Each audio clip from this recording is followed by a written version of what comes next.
Good morning, guys. So, I've been traveling a lot this summer, but as the summer is kind of coming to an end, I'm kind of back here and settling in somewhat.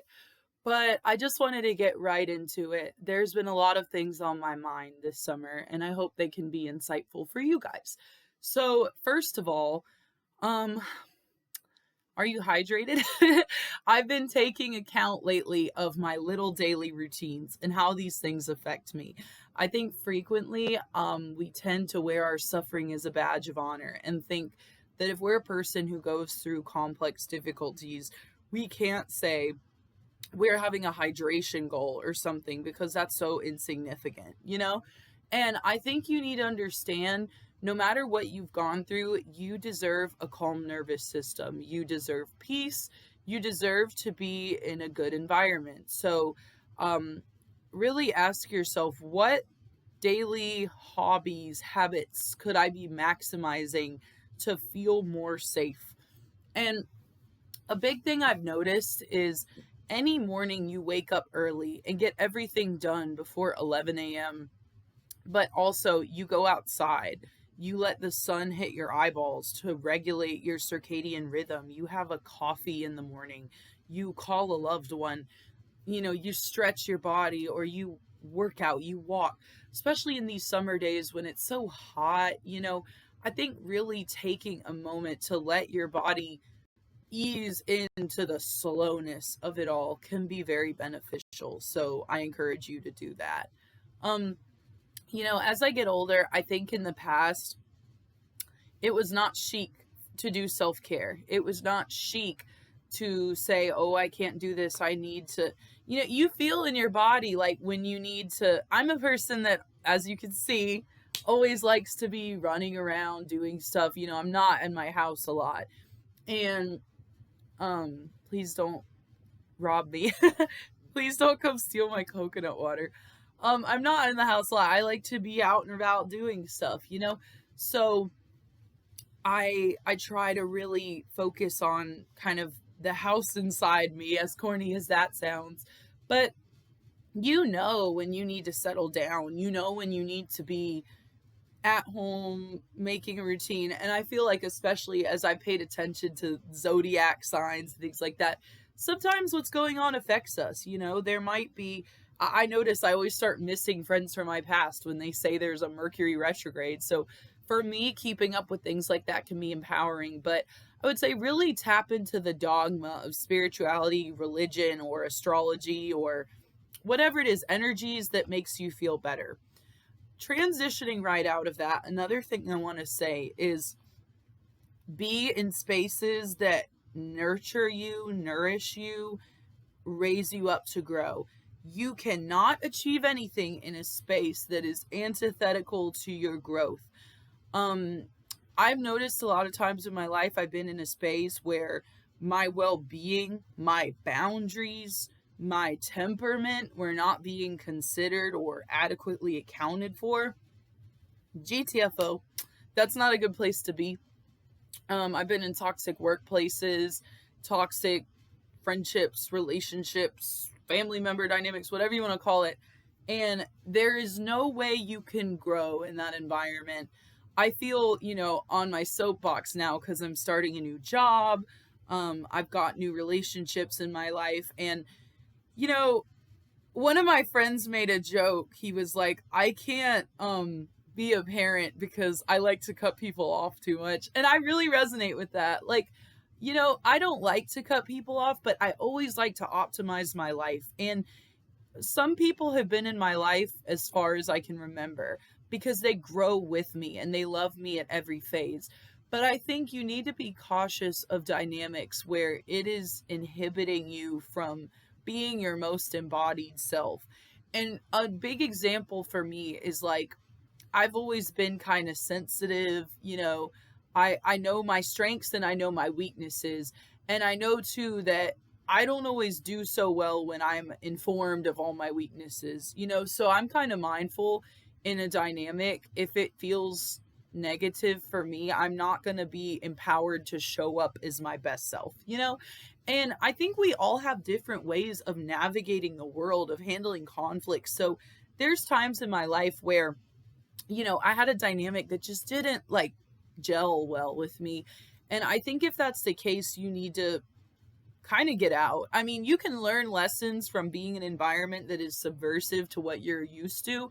But I think if you identify your humanity as not being celebrated in that space, you gotta go, and I was discussing with my friend, I feel like both of us struggle to set boundaries because we are empathetic and we do care about how people feel, and I think most people are. Some people aren't, but I do think most people are. But you cannot achieve anything if you're not in an environment where like you and your temperaments are understood. Someone is showing up and understanding you, making the effort to understand with grace.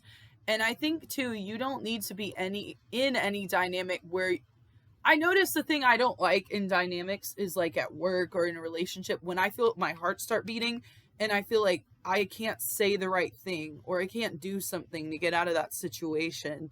It's not ideal for me. You know what I mean? So one thing I've learned is, I wouldn't say I'm conflict avoidant, but really few conflicts are needed in this life, genuinely needed. Like, you can say your piece, the other person can say their piece, and you guys can contemplate that. But I think the moment it becomes kind of this thing like this, and I do this gesture because so much of my advice, I want you to understand like the somatic impacts of your lifestyle. How do things make you feel in your body?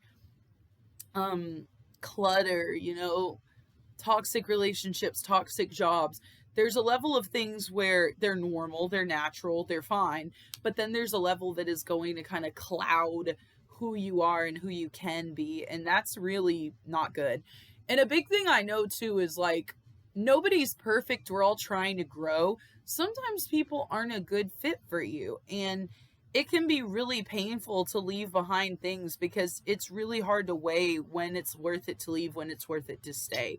And I think it when it starts to not feel good in your body and you got to understand there's no need for so much resistance in anything. I think things in your life should show up for you in some way and you should show up for them in some way. And I think if there's any more resistance than that, it's just not worth your while. And for an example, there's people in the past I dated where I loved them and I wanted them to succeed, but we just didn't get along. And sometimes when I would talk to an older family member about it, the advice they would give me was quite simple. It was like, you guys don't get along. People who like each other are supposed to get along, and that's really all it is. So I think I want you to understand you couldn't have fought harder. You need to let go sometimes with things. Things need to be a good match for you, an energetic match in the universe. And another thing I want to bring your attention to that I've personally found, this is just me because I like to be energetic. I like to be happy. Again, work with your temperament. I know some people feel more comforted kind of sitting in how they feel. For me, I feel comfortable kind of sitting in, striving for feeling good. That's kind of how it is for me. Because I definitely have gotten very depressed in the past. And I found that if I just say, oh, today's a sucky day, it's going to be a sucky month. So I found asking myself instead of, oh, today sucks, I can first acknowledge that. I'm not letting myself feel my feelings. Today sucks, okay?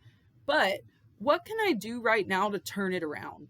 Because just because one bad thing happened to you doesn't mean the whole day has to suck. You can immediately say, all right, this morning sucks. It didn't get off to a good start.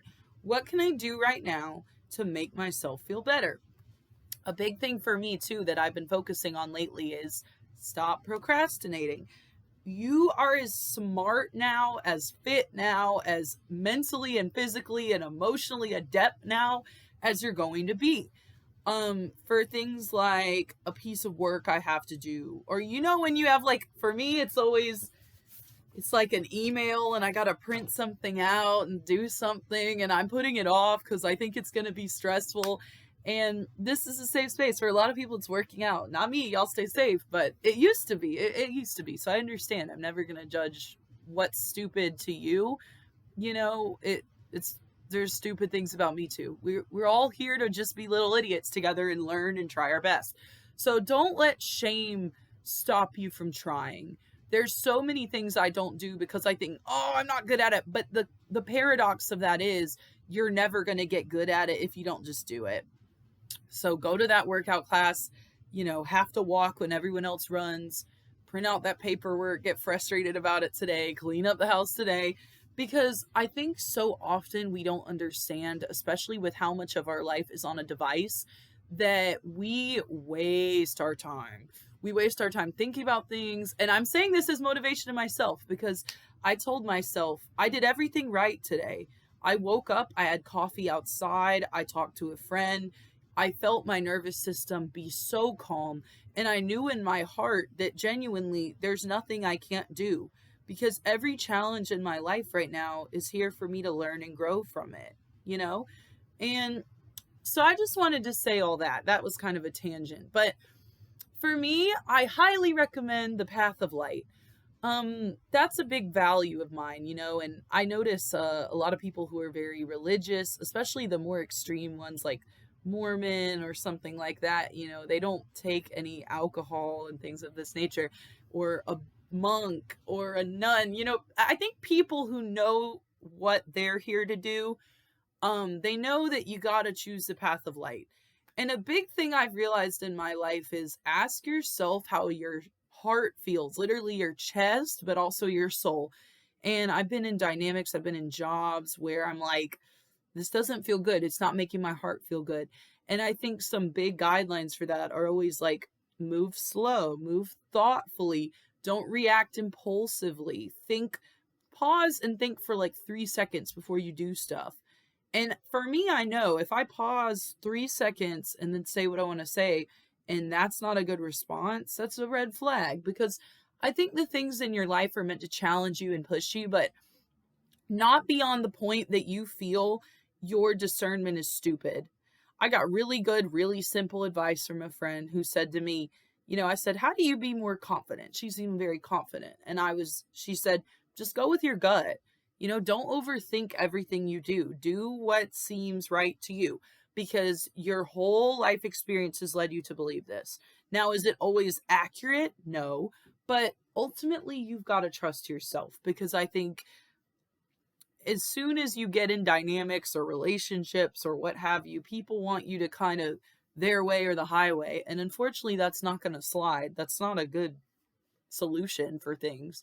So I just want you guys to kind of ponder those topics this summer. Another big topic I want to get into, I'm thinking if I missed anything before I said that, yeah, your nervous system. You don't have to wear your suffering as a badge of honor. And I've noticed people I love or jobs I once loved that I am going to ultimately have to pass on from because they were not a good match for me. It can be unfortunate when negative situations kind of tarnish something or change someone's energy. It's part of life, though. It happens. And ultimately, you have to kind of sink or swim. And you can decide any day to like set your baggage down for a minute. Um, One of my friends told me that I feel like a safe person to be around. And that was one of the best compliments I've ever gotten. And I would say a lot of people I love feel safe too. That's how I would describe them. Like the landing pad in a staircase where you can set down a heavy bag and take a breath before you deal with the next thing. And I think that's a good reminder. Am I a safe person? And that comes down to everything. Do I judge others? Do I listen to what they do? Do I consider their perspectives? I think there's a big deficit of this critical thinking and empathy nowadays where we're all kind of in this echo chamber in this algorithm where we're like tunnel vision. Everything is so geared to us. But the world is comprised of so many perspectives, and ultimately that is the important part. You don't want to just be around yes men and people who agree with you.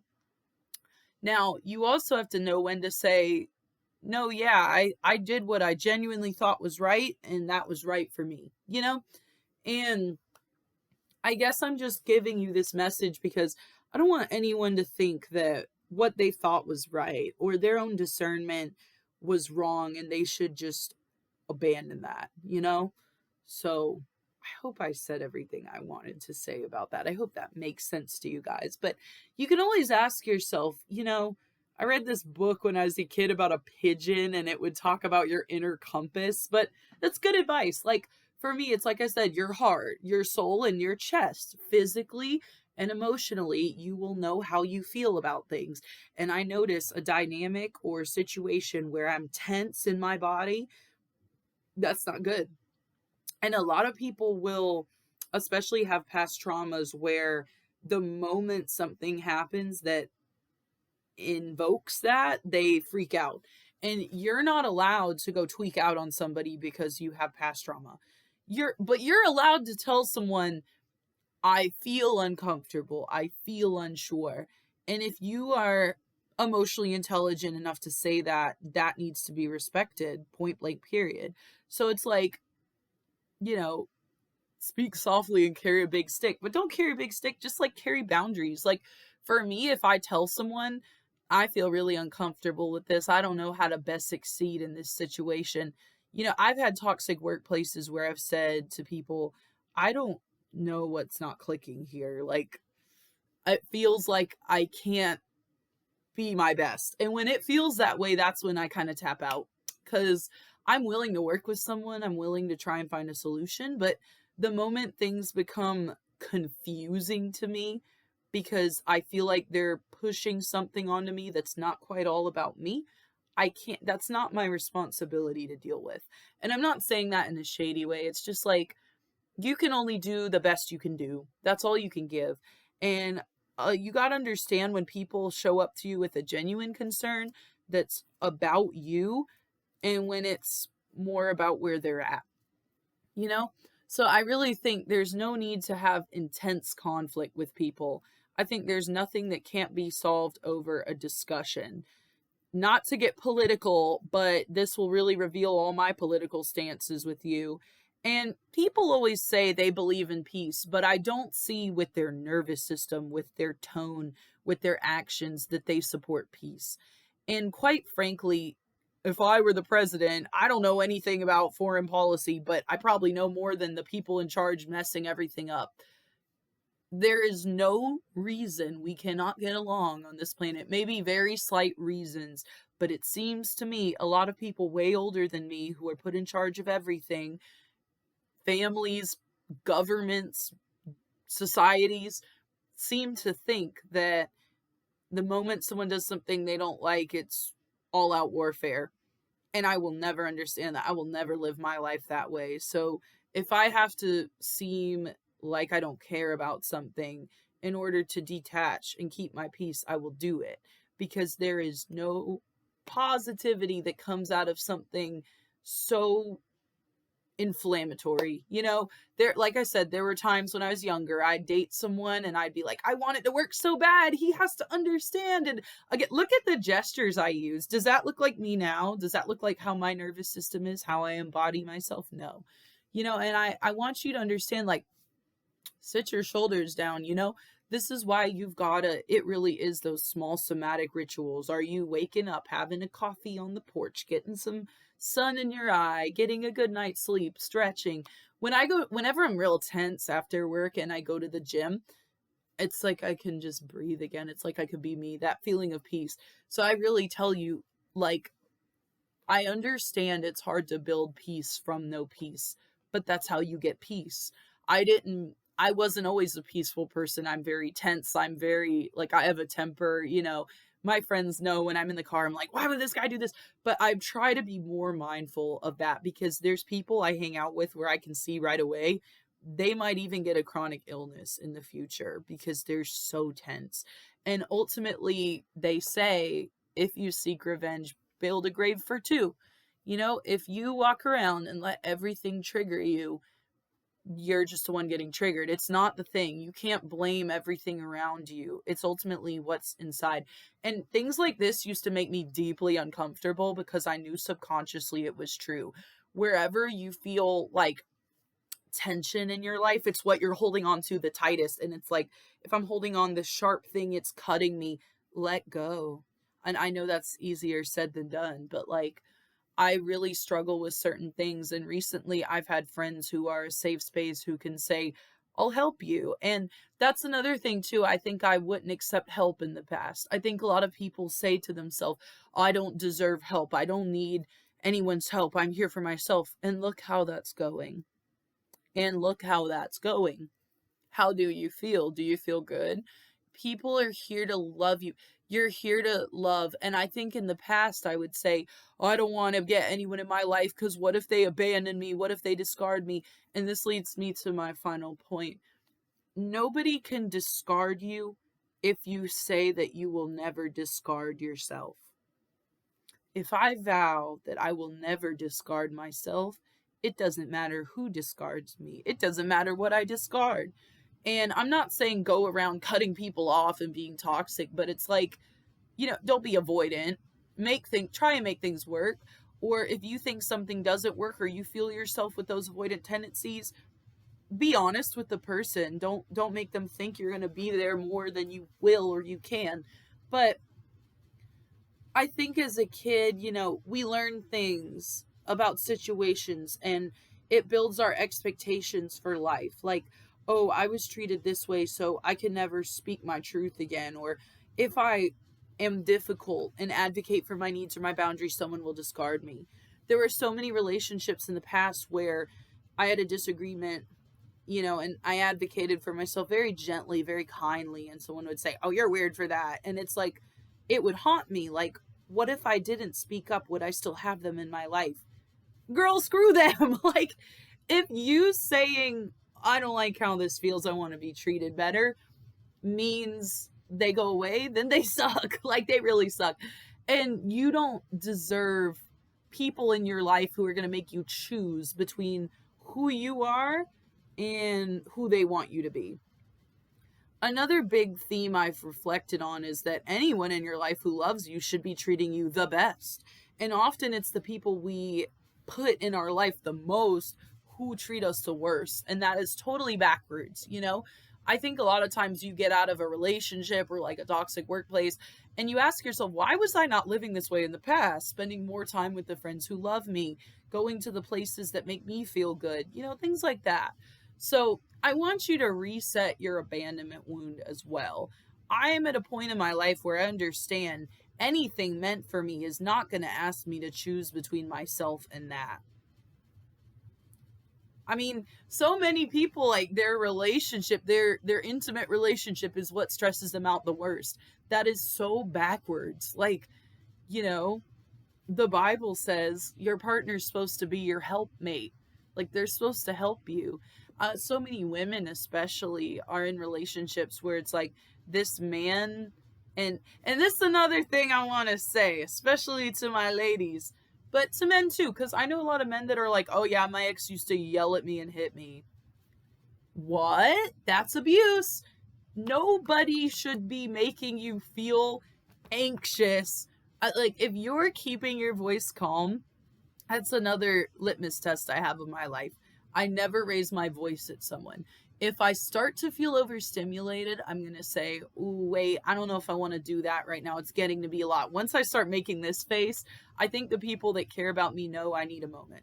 That's it. That's it. That's it. Don't let someone shouldn't be walking around, why did you do that? Like, I kind of grew up in a home where we were kind of like that a little bit, and no hate, but that's not good for your nervous system. And I vowed to myself a non-negotiable boundary for me. I'm going to talk nicely to everyone in my life, whether that's work, relationships, friendships, family. The moment that doesn't happen, I leave, and people say they like that, but when you hold them accountable, they're not going to like that. And I think it's because a lot of us know we have damage in our body, damage in our nervous system. And, I don't want to say we're broken. We're broken in some way, but we're not broken beyond repair. Like, we just need to be fixed. And what will fix you is sitting slowly, feeling your feelings, being around people that love you. I've had, and I can't emphasize this enough as it's my YouTube channel, but I really want to raise awareness too for dynamics that can really quickly become abusive. Because quite frankly, anyone projecting all of their emotions onto you whether it's physical, emotional, verbal, what have you, that is abuse. Anything, I don't want to say anything that makes you feel uncomfortable, because some people don't acknowledge how they're contributing to a dynamic. But if you can honestly say you were calm, you talk like this. Another thing I've had to explain to people before is sometimes you don't realize when your tone makes things worse. And you might say, what does this have to do with anything? But everything in your life. Because I've had workplaces where someone would say, no, you're not doing it right. And it's like, that is instigating. And I've noticed too, just repeating people's tone back to them, or repeating the way they said something, can sometimes raise their awareness. Sometimes it's worth it to try and get through to someone and say, did you hear how you just spoke to me? The tone you just said, instead of saying, you're not doing this right, you said, you're not doing this right. Like, that is, and I want you to know you were not put on this world to be talked to like that by anyone. And if someone discards you, so be it. But that's why I'm saying you can never discard yourself. And once you know, I will try my best to do right by others, and I will expect the same from them. And anything that doesn't align with that doesn't align with you. You don't need to be afraid of losing something that is toxic for you. It's like if you have a lotion that, I used to use this cream and it would make my face all red and itchy. And I would like try to keep using it for some reason. And it's like, let that thing go. That thing is not meant for you. And I'm not saying there's no reason for things to have resistance in life. You learn through resistance. But I want you to genuinely ask yourself, sometimes people are put in my life to teach me how I do not want to be treated. And you get to be the architect of your own life. But I think so many of us are miserable because we put up with things that don't make us feel well. Especially on your phone that you pay for. One of my close friends and I have been discussing lately, like, weird dynamics you have with people where you need to cut it off, but you're putting it off. And every time your phone dings, you're like, and you're avoiding the phone. And it's like you're trying to reconnect with nature because you don't want to talk to them. No. If you're dating someone and you're waiting to hear about, like, the old me would be like, I got to play it cooler. I'm going to make them. If you communicating with someone how you feel or how you want to be treated makes them run away, I mean, that's like turning the lights on and having a roach run out of your house. Like, are you going to sit here and say, I shouldn't have turned the light on, I scared the roach? Like, no. And it's so many people in society that, I mean, honest to God, are kind of making their own life bad. It's like, you're carrying this thing and it's so heavy, put it down. And I mean, so many people, it's their tone, it's them insisting on doing things that keep their body in a state of tension, and then they're projecting that onto others, and you're going to get back exactly what you don't want to get because you're just giving that out to the universe. Like my friend said the other day, even though working in the service industry kind of sucks, when you show up with a bad attitude, it makes it 1,000 times worse. But I want to reiterate this theme to you guys. Nobody can discard you meaningfully. It's like the quote, you can't kill me in a way that matters, or something like that.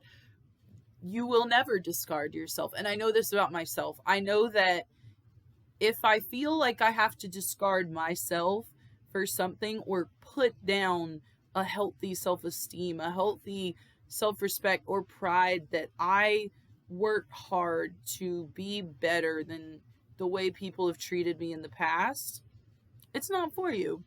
And I know you can be so stuck.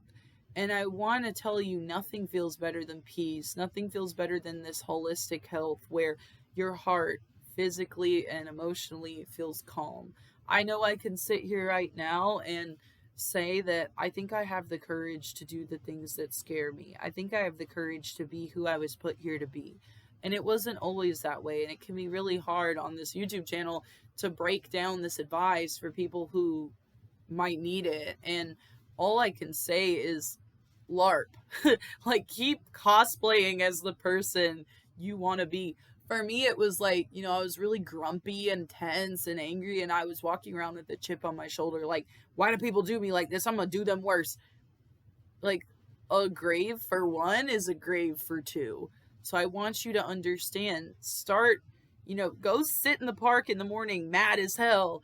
Go to bed at night early, grumpy and full of spite. Like, it doesn't matter. Leo Skeppy, the goat, he said, do things out of spite. People will say to me, oh, you achieved this out of spite. Yes, I did. And through that spite, I build it into peace.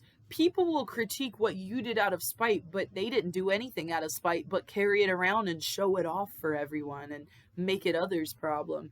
Don't be a person that lets your past define you. Enjoy where you're at now. As it's summer, it's 1,000,000 degrees outside and it's getting hotter because y'all want to eat meat and support fast fashion and support AI from those damn data centers. And I know we're not perfect, but please try to limit your consumption of those things. I'm begging, if you want to have kids, especially, which girl. But sorry, I got on a tangent because that's a really relevant message. Are we being sustainable, guys? But be sustainable to you.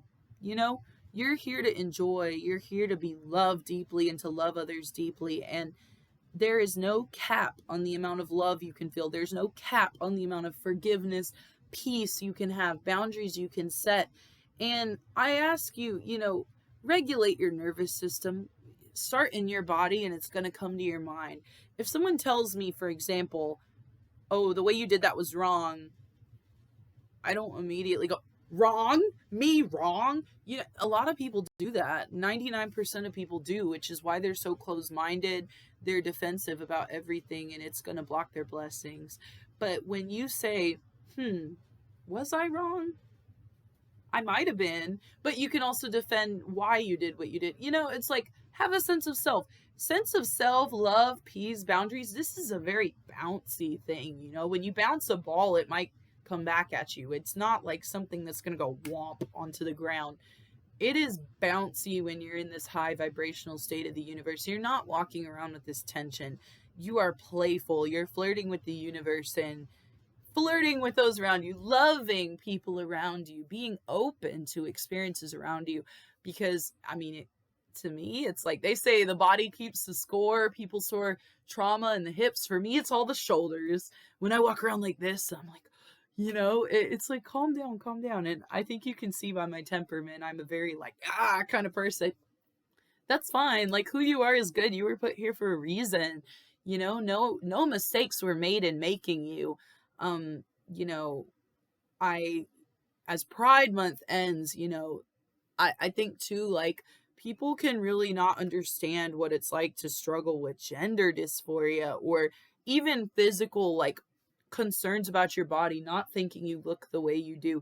And I want to remind you, I'm not really religious, but I feel like the Bible kind of ate with a lot of stuff. And I like a lot of spiritual things from different religions because ultimately my religion is love. Like, I feel like peace and love. I feel like I was put here for those two things. And I try to gravitate towards the things that make me feel like I can do that for others. Find the warmth where I can be warm. The warmer I am, the more warmth I have to give to others, And I think, the Bible says, but it's like, if you believe in Dharma or anything, or just the love I have for you for being here, and I can tell you honest to God or whatever you believe in, like, God, the universe, me seeing you right now, you are perfect the way you are. There's nothing wrong with you. No part of you was made wrong. And what you want to fix to feel better. That's fine. God never said, oh, you were born in the wrong body, you can't transition, or you can't want to make your body as physically healthy and fit as possible. But I'm saying in a spiritual, in a psychological way, like, you're perfect. And it makes me emotional to say, because I walked around with so much self-hate for like the longest time, and I was loved so deeply by friends and family members, and even some coworkers at like the worst jobs ever. It's like, be that warmth for someone else, be that safe space. If you're full of just hate and misery, the more I've healed, the more I've not resonated with being a depressed person and a grumpy person and an ungrateful person. It's like it does matter. I told my friends who put me on to kind of being vegan. I'm not fully vegan, but I try to live a more plant-based lifestyle for environmental reasons. And that's been a big thing I've told all my friends this summer, and it's funny. But it's okay to be on a journey. It's okay to do new things. But I told them I think it's easy to be vegan when you're in love. And I think it's easy to do everything when you're in love, but that doesn't have to be romantic. That can be when you're in a divine union with yourself and the universe, when you're in harmony with everything. And I want you to understand whatever tension you come here with, the more you think about these topics, I can get through to you. I used to think, oh, why would I care about my community? Why would it care about anything? I just want to die. And I think that's like kind of crazy to say, but I think a lot of people are coming from that framework. It's really hard to spread love when you don't think it exists because you don't even have any for yourself, but you can build it. The biggest thing I want to tell you is it's okay. You're okay. You have everything you need. If you're sitting here watching this YouTube video, it's like, do the thing you need to do. If something stresses you out, get rid of it. Like, stress is not a high vibration. There's resistance from the universe. There's difficult lessons, but I don't think a difficult lesson is ever going to tell you endure something that makes you miserable. It's like, ask yourself why it makes you miserable. Maybe clock that before you eliminate that. But you're not going to grow from distractions. Like, you don't need to sit on I do this. I have optimization anxiety, whatever you want to call it. Like, that's why I have like this situation where I'm like, oh, I'm not going to do this because I don't know where to start. Girl, do something. My old roommate used to always say, do something. Like, that is the best life advice. Do something. But I want to kind of give you my little hype up as I always do. Like, thank you for being you. Thank you for being here. It matters a lot. And, I wish I had someone to say that to me many times, but never going to catch me slipping again on some self-deprecating ish because I'm glad you're you. I'm glad you're here. I'm sure you have strengths I don't have, and I'm sure you have weaknesses I don't have. And that's wonderful. We can help each other and grow from each other. And you can accept help. You can accept love in your heart. If someone abandons you, it doesn't matter. You will never abandon yourself. You are here for you, and I'm here for you. I'm rooting for you. So thank you for watching my channel. I truly hope I can brighten your day and provide you some comfort, but I really want you to know everything's going to be okay. If it's not okay right now, your mindset and your body will find a way to comfort you. There's so many beautiful things out here for you to fall in love with. And love is not attachment. It's a high vibrational state of admiring and being grateful for the things around you. You can have 1,000 things wrong, but focus on that one thing that is right, and that is going to make all the difference. So thank you for being you. Thank you for watching my videos. I love you so much. Go love some other people today. Spread this love with them and subscribe.